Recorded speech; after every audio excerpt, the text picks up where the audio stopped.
सतेज चषक फुटबॉल स्पर्धेत आजचा सामना दिलबहार तालीम मंडळ विरुद्ध फुलेवाडी फुटबॉल क्रीडा मंडळ यांच्यात खेळवण्यात आला। हा सामना दिलबहार संघानं 3-2 गोल फरकानं जिंकत उपांत्य फेरीत प्रवेश केला।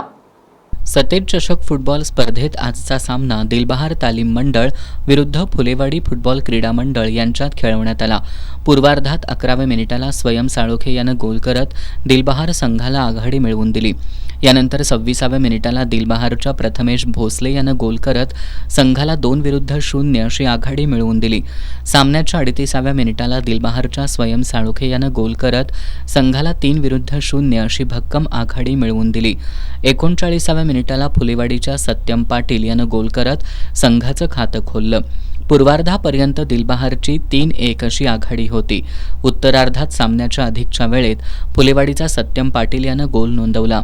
अखेरपर्यंत दिलबहार संघानं 3-2 अशा गोल फरकानं हा सामना जिंकून उपांत्य फेरीत प्रवेश केला।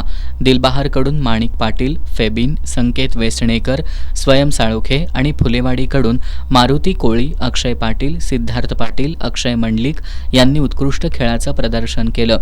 उद्या सायंकाळी 4 वाजता पाटाकडील तालीम मंडळ विरुद्ध वेताळमाळ तालीम मंडळ यांच्यात उपांत्य फेरीतील पहिला सामना होणार आहे।